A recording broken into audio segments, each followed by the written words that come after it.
Oh, right, okay. So, what are the pros and cons of using medication for pain management? That's a good one. That's a good one, isn't it? Well, the pros are you don't feel the pain anymore, so you can get on with your life. I think But it's... it may not, the medication may not manage the pain.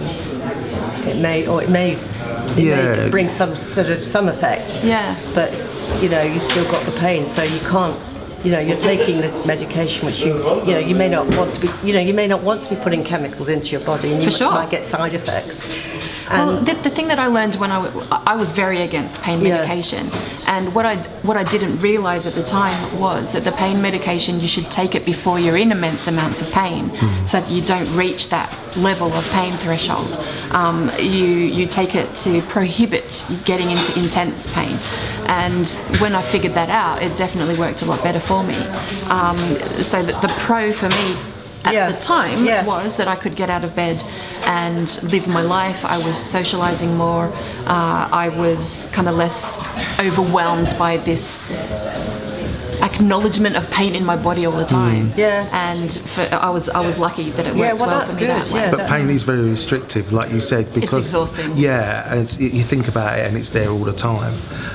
But regarding medication, I think that there comes a point in time where you have to make that decision: do I or don't I take medication? And it's usually when the pain affects your life, affects your everyday activities, and that's a decision you then make to yourself. Yes, I'm going to have to take something, whatever it may be in the scale of pain relief. But then, as I am still on pain relief medication, you do worry about the long-term effect that it could have on you, and also that do you need to up your medication because you get so used to the level that you're at with your medication. Do you see what I mean? I mean, I agree with you. I mean, I think that there is that sort of long-term thing at the back of your mind. Yeah, always there. What is this doing to me? I mean, it's interesting what you say about making a decision when to take medication. I mean, I've been on quite a lot of medication for a long time, and I sort of got it down to sort of reasonable levels now. But in the early stages of my pain, when I wasn't managing it at all well, I actually wanted to, have more and more heavy medication. I wanted to knock myself out, because actually being knocked out was the only way that I could get, I could get any level of pain management. And it was almost sort of, I was just I just could not bear it, and that was the only way I could get it to go away. But that's what I was saying with, you get to a stage in your condition where it's too much. The pain overrides any thought, because then you think, well, I want medication. I've got to have it because I'm at such a level that you say, right, I'm going to have it, whatever it is. I agree, but you see, looking back, I sort of feel I regret being allowed to do that. I think the medical profession badly let me down. They admitted me to put, they would admit me and to say, look, my pain is really difficult, I need some help. And they said, right, into a hospital bed, let's get a cannula in and stuff a whole load of opiates into you. It's not sustainable that way, is it? And they did, and they should have, I think that was poor management. I think that if somebody had sat with me and listened to me, so that I could be heard, so that they could, so that I could have the pain acknowledged, and they could. I'm not saying they had to understand it, but I just wanted somebody to listen to me. And that took a long, long time, actually. I can understand what you're saying. In some ways, it's you're in pain, take this, and there's no consideration about what you want. No, I mean, it was. In fairness, it's an easy fix, but it's about, I think, the medical profession taking the responsibility to look at this in a more long-term process, holistic manner rather than medicated. Exactly. And you might go in with that and sort of say, okay, heavy-duty opiates, and then we'll look at how we follow this person in the long term. I think when you have the initial spinal cord injury or affectation or illness or whatever it is, you've got this pain that you're never experienced in your life before, and that pain can be frightening. And even just like the idea of fright, when you tense yourself up, can create even more levels of pain. So the only way to really address that is to pump yourself full of chemicals at at the start. At that time. And that is a huge relief, I think. So that's definitely a pro. But I mean, the cons of that, as we know, are, you know, the extra health implications, constipation. A dependence on it as well. Dependence, the shame of dependency, even though you're not addicted, it's a dependence, it's a little bit different. The other cons are that it mucks up your thoughts and your concentration and your being awake and all those things. And do you know what? It's a big thing. And what I know, and what you said was I think hit the main thing was it's management. It's about managing your pain and managing medication too. And what you said was when you first have your spinal injury and you're in pain, you will accept anything at the stage, like you said, and it feels like you're being looked after because you've got this and it's helping you. But it's later on, I think, that's when you said that you went about reducing your medication, and I think that's part of the pain, the management that you're not taught about. Because when you're in hospital and you have your injury, you're given all this medication, bang, bang, bang, bang, bang. This will help, this will help, this will help, this will help. But what they really need to do is sit you down and say, right, look, the long-term implications of taking these drugs and these medications is this. So what we would do is we will wean you down over a period of time. You don't get that period. No. You get that, let's give it to you. And then it's left in your hands to do what you want, and it's a personal thing to wean yourself down. There's a big psychology behind pain as well. It's your reaction to having that pain. If you believe that you will always have the pain at that level, then it's likely that you will always have pain at that level. But if while you're weaning down, if you coordinate that with telling yourself that this is a pain that I can manage without this drug, there's a higher likelihood of success of less drugs working to control same levels of pain. It is managing it. Okay. Next question. Let's have a little look what we got here. You have won 20 million. Oh, sorry. What is it like to live with pain? Oh, what a great question. Well. Oh, wow. That goes. Oh gosh. I would say it's very debilitating, and it takes time, a lot of time. Well, for me personally, it's taken time to actually work out how pain fits into my life. So it's about accepting it, and that took a lot of time. It meant that I needed to really understand and get rid of the fear, or try to get rid of the fear. But even so, even now that I accept that pain is part of my life, it is. There's no doubt that it's debilitating. It does cause, it interrupts. It means I can get less done. Yes. And I get fatigued. But I've had to put it into my life. So then over time it becomes more normative. I love how you say you had to fit it into your life, as opposed to it taking over your life. And that takes a while to get to that phase, it certainly took me a long time to get, I think and I think that, I think in a way that's why when I talked about the medical advice on medication, I still feel if I'd had a little bit more guidance from those people who were in the pain team, and were and helping me to manage, then I think I might have got there quicker, but I might have got there in a less isolated and frightened way. It is about education, but again, like you said, with managing it, but living with pain, we as humans, we don't like pain. Any form of pain, we don't like it, and we do anything we can to avoid it. So when it's now thrust upon you in the fact that you have a condition and pain is there, it is hard to suddenly say that this is now part of my life. It is, and again, with everything, it's not, I think personally, it's not just a physical thing that pain stops you from doing. It affects you mentally as well. Yeah, definitely.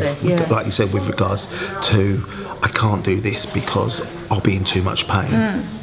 So that stops you even leaving your house. Well, you plan your day or your week or your month or your activities. Put it around. You plan, you know, pay.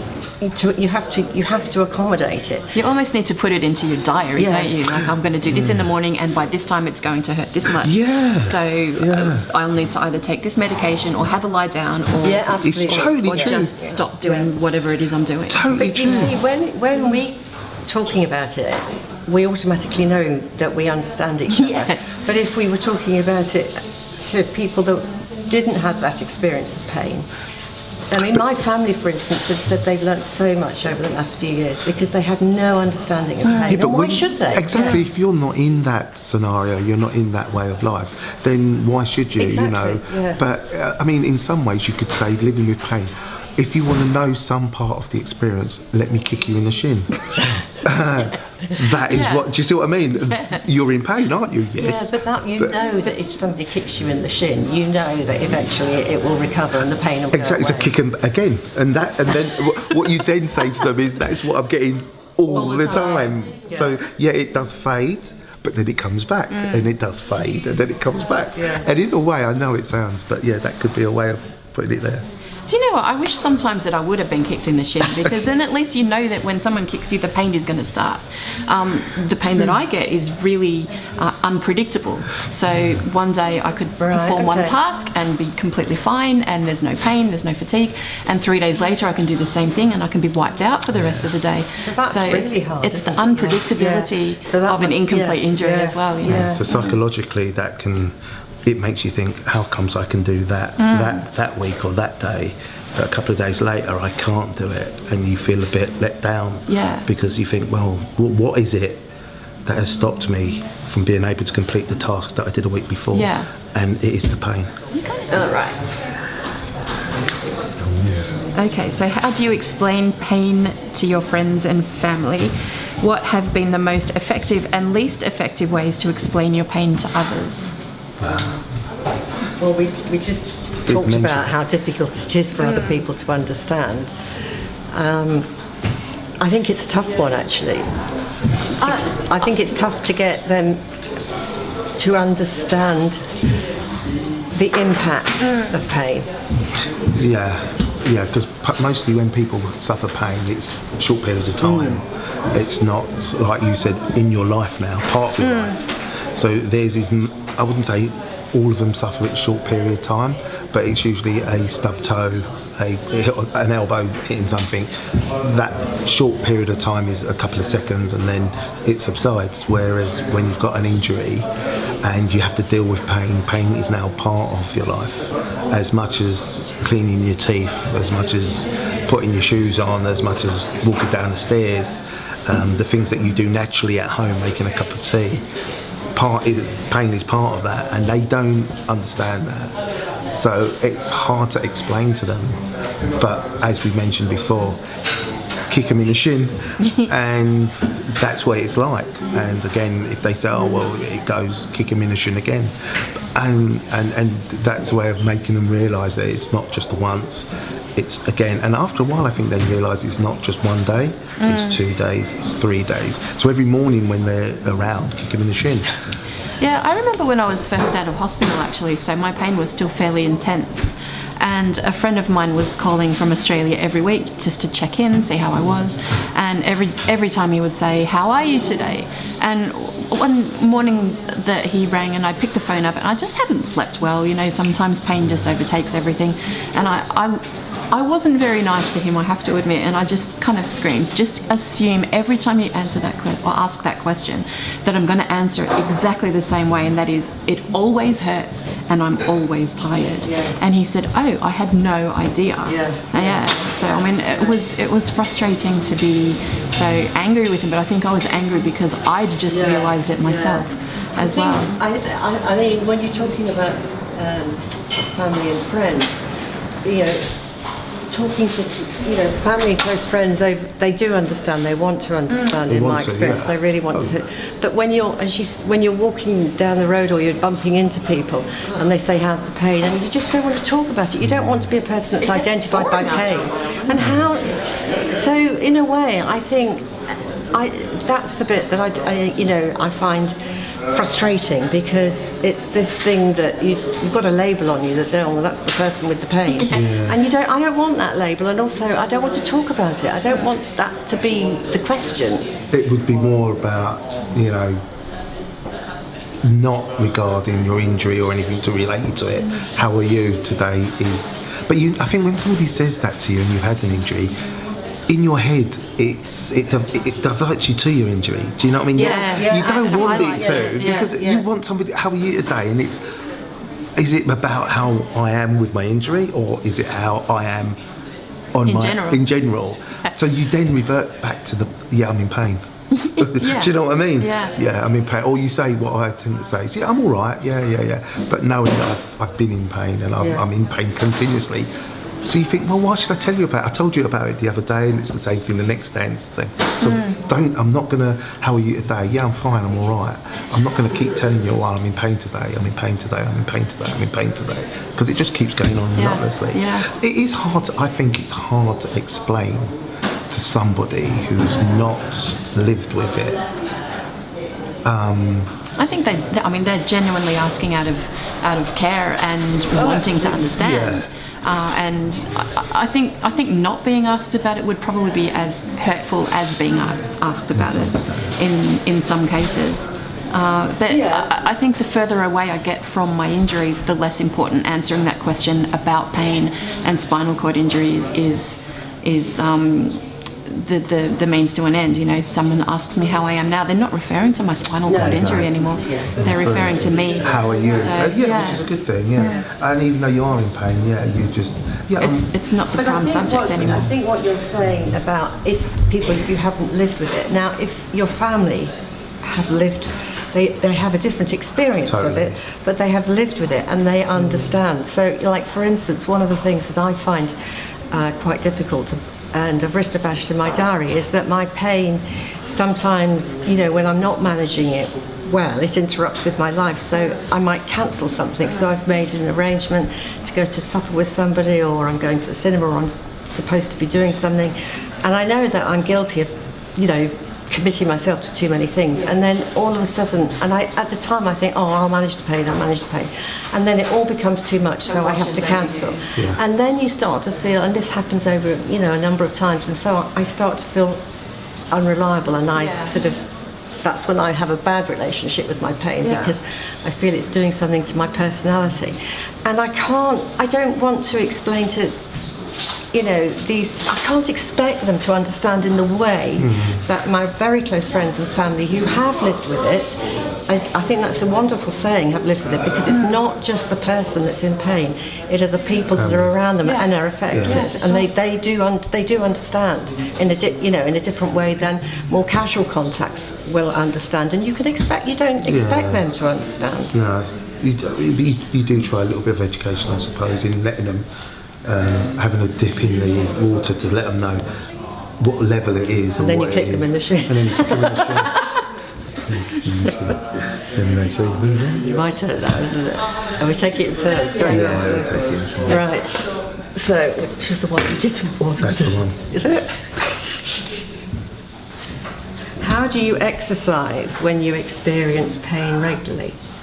So, So I exercise less, honestly, and I think that when you're trying to build up muscle and stamina, and if you really like going to the gym as an example, and you want to do 25 repetitions of this, that's great, but it's not a competition to see how many times a day you can do 25 repetitions. If today you can only manage 5, then just do 5. Just be friendly with that. It's silly to expect that you're going to feel exactly the same way and get the same results at the end of every day, when every day is so different. So exercising is the same as adapting and modifying the rest of your life, and you just have to be adaptable and be happy with modifying. You could say though that if your pain is there with you, you know, and it's there with you all the time, that you could say that that exercise could be a useful distraction to pain. Absolutely. And that's certainly what I find, and because I love rowing and I row regularly, and I can spend sort of 3 hours on the river, you know, combination of getting the boat in and out, but I'll be 3 hours out in the cold weather on the river, absolutely loving it. But I know that when I get out of the boat back into my chair, then the pain is going to kick in, and I have to go home and rest. And so the pain will get worse as a result of being out in the cold and on the water. But I love doing it, so and it's a useful distraction. And I can honestly say, when I'm in the boat, I don't think the pain isn't there. It's really weird that. That's a very, very. That's a weird question to ask, because on one hand, exercise is supposedly good for you, and again, it takes your mind off your pain. Yeah. But on the other hand, it puts you in pain. And because of it, it limits you from doing the exercises that you would like to do. I think, like most people, I loved going to the gym, I loved working out and everything, but because of my pain level, I can't do those things that I used to do. So I feel a bit disappointed with myself for not being able to do those things that I used to be able to do, going to the gym. Or when I'm there in the gym, also the equipment that I can use is changed because of the pain level. But then afterwards, you're in pain. Going to the gym, just getting there, that whole scenario is, I know I'm going to hurt the next day. To what level it will be, Well, I don't know. I think it's a you're right. double-edged sword. It I is. think it is a double-edged sword in that it can take your mind off things, exercising, going to the gym, because it's a big thing now, and it does take your mind off your pain.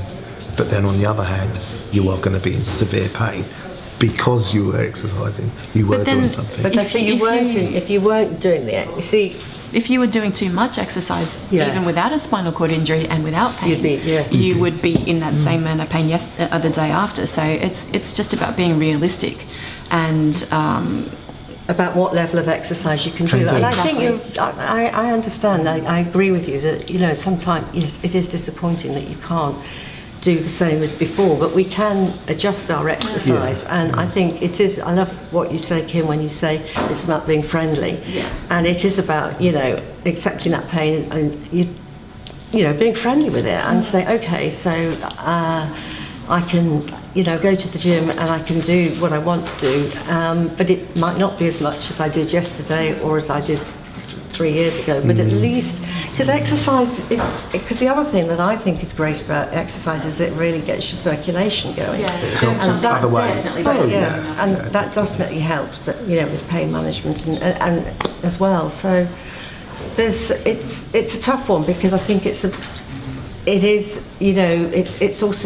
very much sort of about our lifestyle, isn't it? What's important in our lifestyle, whether exercise is important or just, you know, even if it's just pushing your chair and getting out in the fresh air to, you know, going for a walk with somebody. It doesn't have to be, as you know, it doesn't have to be intense. And it doesn't have to be. It's about enjoyment, isn't it? Participating.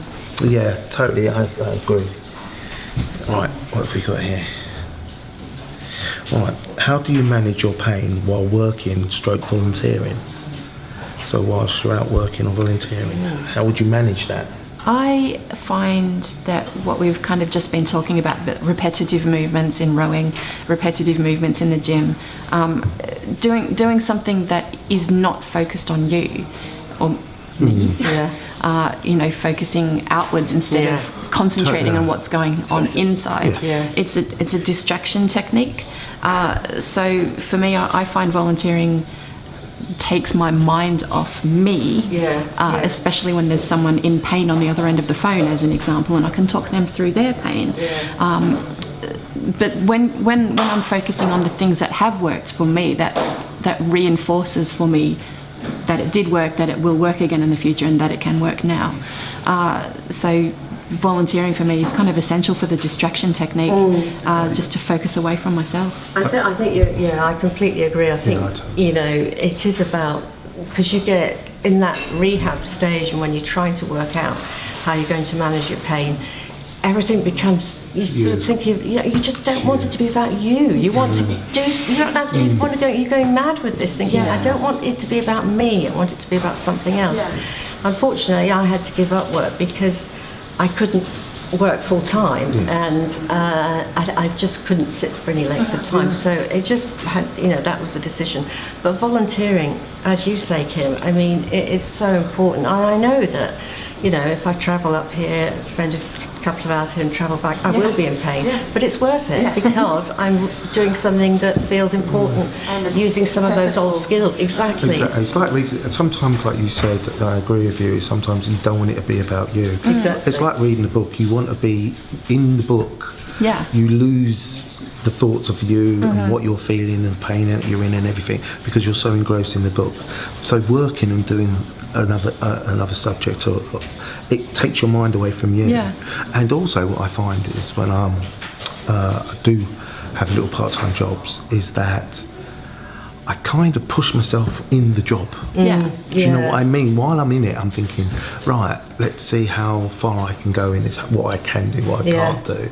So what I tend to, and that then takes my mind away from my pain. Do you see what I mean? So I'm so engrossed in doing things. I've got to do this, got to do that, got to do that, and I'm doing it. And I'm not, and I'm thinking, wow. And at the end of the day, I've got it done. I've got, wow, I stand back and got all these things done, and I think, I'm going to hurt now. At the time, I've got time now. But it was okay. It was okay at that time. I was so engrossed in getting all these things done. Pain wasn't in my mind. But there has to be a sense of realism as well, which is, can you do that 5 days a week? So you have to think, right, well, I'm going to do this, and I can push myself today because tomorrow I don't have to get up and catch the train and travel and do this. Absolutely. So that's why volunteering is so brilliant. But it does enable you to have that flexibility and time management. Being able to, you do. I've overdone it before, and recently I overdid it at work. I was working for a friend. He just asked me to come in, and I overdid one day. The next day, that was it. So you're all right. It's about, I think it's about flexibility. It's about knowing your limitations, and it's about being flexible with that, rather than working for 5 hours, work for 2 hours. And then maybe have a rest and work for 2 hours. So it is about flexibility, and it is about taking your mind off things. And I think it's a good thing. Going back to work, because it's in the independence thing that does it. I mean, it also gives you access to social life and money, exactly. Gives you your independence, doesn't it? No, there's lots and lots of pluses. I think there's massive benefits in working. But I think volunteering. The outwardness, taking you outside yourself, is really valuable. Really valuable. And without volunteer, if you're not in paid work, we've all talked about getting paid work and the difficulties associated with that. If you don't have, if you're not able to volunteer, then it's actually very difficult to take it yourself outside yourself. Okay. Right. Next question. We didn't choose a new one. Oof. All right. So, what compromises have you had to make to accommodate your pain? Wow. No. We've talked about some of them already, haven't we?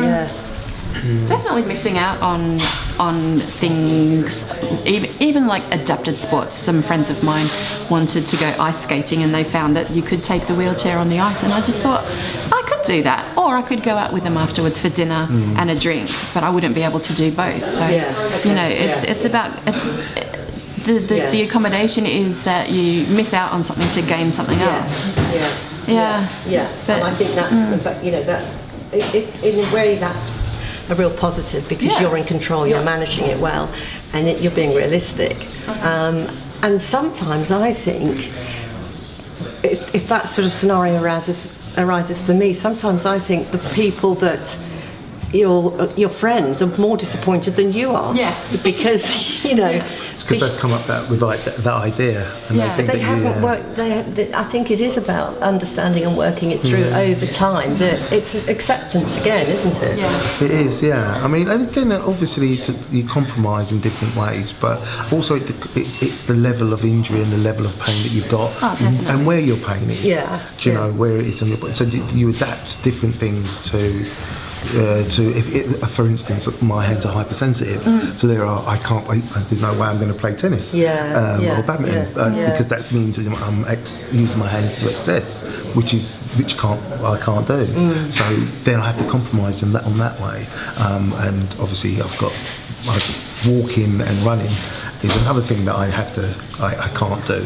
So those are things that I have to unfortunately avoid doing because I can't physically do those things. So you do have to look at what you're doing, what level your pain is and where it is on your body, so that you can adapt and change things that you want to do in life.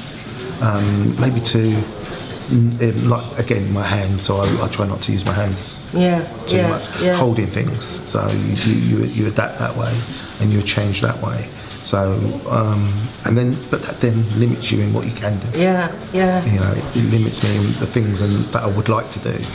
Holding things is a big part of life, and not being able to do it to an extent is very limiting. So you and people sometimes don't understand that. You know, even how can they understand it holding then? a knife and fork sometimes. Just a little thing. I was out shopping with my wife. I was packing the shopping, and the woman at the till's fine. I was packing the shopping, and then suddenly I dropped everything and just couldn't do anything. I just stood there, and the woman at the till was looking at me going, "What's wrong here?" And my wife had to explain that he's got problems with his hands, and it just literally from out of the blue, I just couldn't touch anything, so I had to go and sit down, and then my wife had to take over with the packing, and it was everything to explain, and it's a weird, you know, in life where do you get that? And it is hard for that, you know, person at the till to understand it, and it's hard for you. It's painful for you to have to explain it, isn't it? It is. So in a way, having your wife there who could explain it for you, that was helpful. Because I then had to move out of. I had to go and sit down and again at that time you feel useless. Because I was doing something with helping my wife, chopping and everything, and then all of a sudden, bang, out of the blue, I've had to stop. You know, and that was, and you think, oh god, there we go again. Yeah, it's like the closed sign on the door comes up and that's it. That's it. Yeah. So you know, and that's it's an annoying thing. It's an annoying thing, but it's managing it. The biggest thing I have to say about anything, you learn to manage it. You learn that word is a big thing in everything that you do. Is that you manage it. It's a situation that you have to deal with. You manage it. Who's next? Right, next one.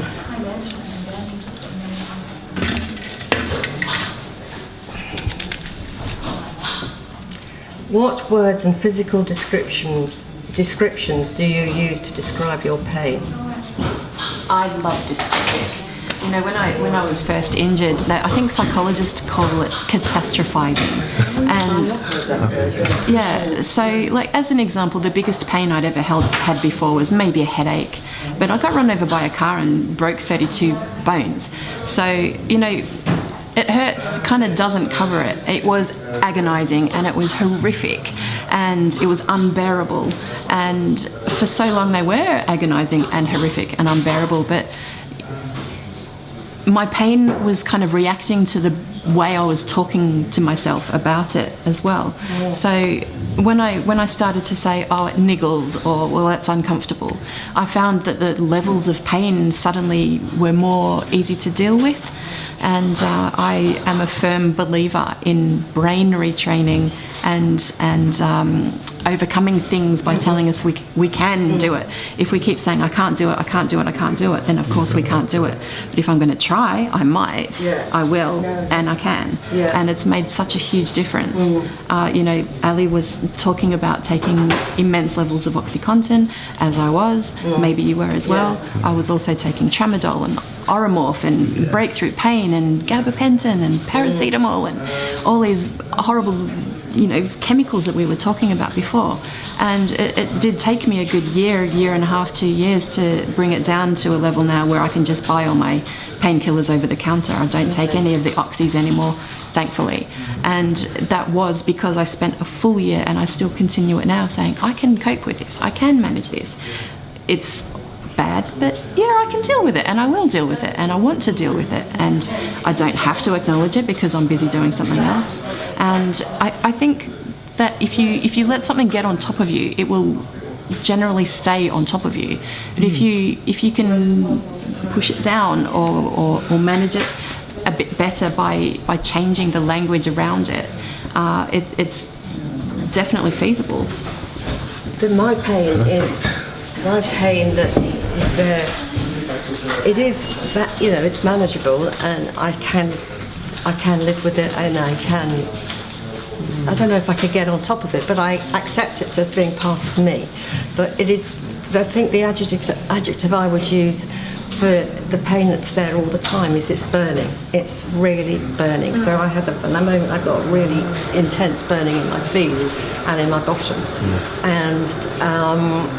And that's, at times when pain was new to me, I used to say it's like sitting in a bonfire. I feel like I'm sitting on ashes. It's not as, I think that's fear that it's going to get worse and it's going to go away. It's not like that now, but it does burn. It really burns. But then again, you've got to, when somebody asks you what is it like, or what is your pain like, you're trying to put it in context to something that they will understand. And that's a part of it that's difficult. Like I said before, my hands are hypersensitive, so my concept is you've got pins and needles. So that's the way I put it to people, that this is how it feels 24/7. It's pins and needles, because people have experienced that, and you want to give them an idea of what's they could experience what life would be like when you've got it. So what you put it in layman's terms. You use the language, you do. Pins and and I think you're right. And what you said about retraining the brain, I agree with you. And I've thought about it a lot and looked at it. And the brain is an elastic structure, and I've tried to think to sort of get my brain to. Sometimes I've thought, can my brain sort of accept this sensation as not being painful? Can it turn it round into something that feels nice? So something, and it's a weird sort of. I wouldn't say that I've been successful, but that's something that sometimes I think this has been with me, and it is going to be with me now, probably for the rest of my life, and I accept that. So will, over time, if I keep thinking about it in a positive way, get my brain to reinterpret the sensation so that burning is not an unpleasant sensation. It's a sensation that you just feel that it's there. That's there. It's there all the time, so that's there. It's like I said with my hands when they told me the way that you put it into concept is that yes, it will hurt. And it will hurt a lot.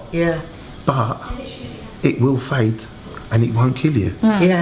So then you go, well, if it's not going to hurt, after a few seconds, it's going to fade away, and then it's not going to kill me. Then you carry on and do it because it's there. You're not going to avoid the pain. It's there. What you do is, like you said, you put it in your head that this is the level it's going to be at. This is how, and you're like, at the beginning. If that level is 0. If you're going to describe it from 0 to 10, it would probably be 5, right? But if it's always 5, then 5 is the new 0. Is the new 0, exactly. And anything above that is that's right. Deal withable. And when you first deal with anything, like you said at the beginning of any injury or anything, your pain is 100. Absolutely. And they say give us from 1 to 10, and you're thinking 19. do you know what I mean? Yours is because it is such a big thing. But as time comes on, it gradually comes down. It drops and drops and drops and drops, and then it gets to a level where it's always there. It's constantly there, but it gets to a level where it's manageable. It's in your life. It's there, but you manage it. You have that ability that you're gonna, and the thing, like I said, the things that you do, you're going to be in pain. But again, it's not going to kill you, and it will dissipate after a while. For sure. And that keeps you going. It keeps you going. It enables you to do things and that's how I explain to other people what my hands are like, and because it's really difficult when you say to people you've got hypersensitive hands and they can't picture it. My picture is sit on your hands for a while and then see what it's like. Yeah. So, But I think as well, like the term hypersensitivity, I'd never heard of it before I had a hypersensitive spinal injury. You know, where my surgical site was horrendously hypersensitive for a good year afterwards. But I mean, it's hard to. If you've never heard a word before, there's no way you're going to be able to picture what that feels like as well. Again, that's it. When you've got a spinal injury, and there's so many different phrases, and no two of them are alike, you know, and there's so many massive parts of your body that can have hypersensitivity and pain. So to say to somebody, I've got it in one part of my back, or because most people don't have pain in that one specific part. So to say, you know what I mean?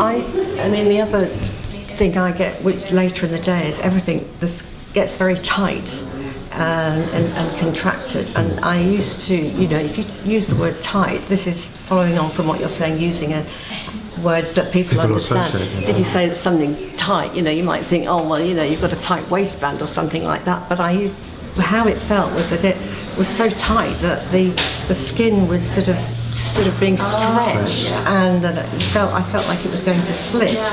And you know, and it was right down in my perineal area, and it's so painful. But when I got over the fear, I knew that the skin wasn't going to split, and this was just a horrible sensation. That at the time, as you say, this pain score was, you know, in the sky.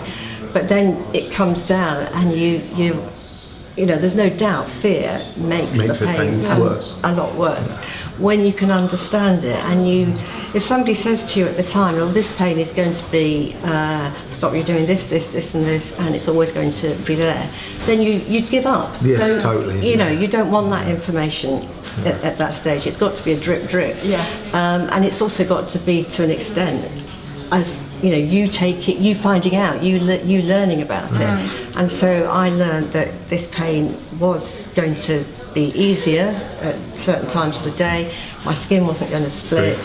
I was going to be safe, you know, and I wasn't going to die. When you explain to somebody, when you put it in layman's terms, as you say, like me with my hands and with your back and everything, and you tell them, well, it's like this, is your reaction like, oh wow, or oh I didn't, do you know what I mean? Because when I say to people how my hands are, you get this, it's like a light bulb switch, and they go, oh wow, I didn't think of it like that. And then they suddenly stop and look into the air and go, I can see what you I can, because I've had that.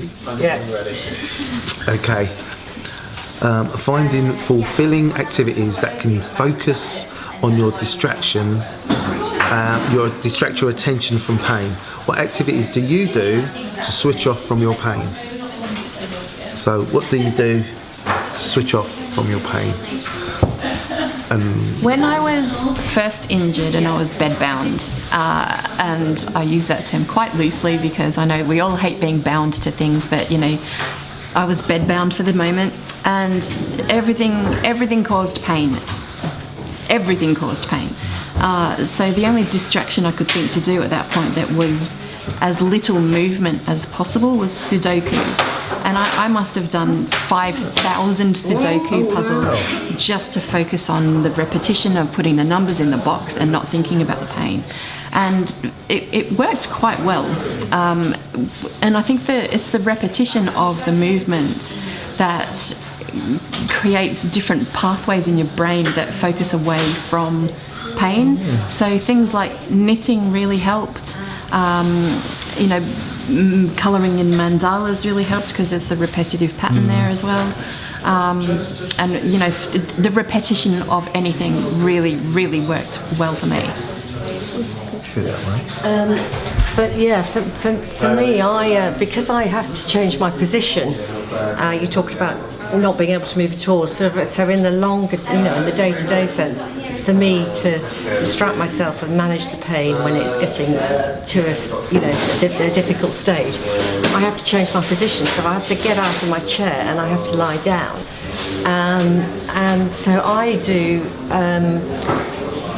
sewing and knitting are things that I do at different stages, but when it's at a stage where I've got to change position, so I just lie down and I just plug into storybooks, and I listen, or radio dramas. So I listen to things, iPlayer or. So you sort of iPods. go inside yourself? Well, I mean, I sort of feel that I want to sleep, to sort of shut it all out.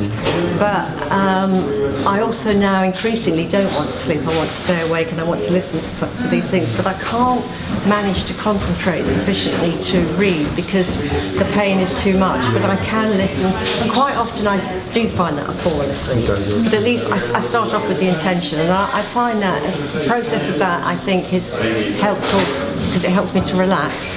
It helps me to get out.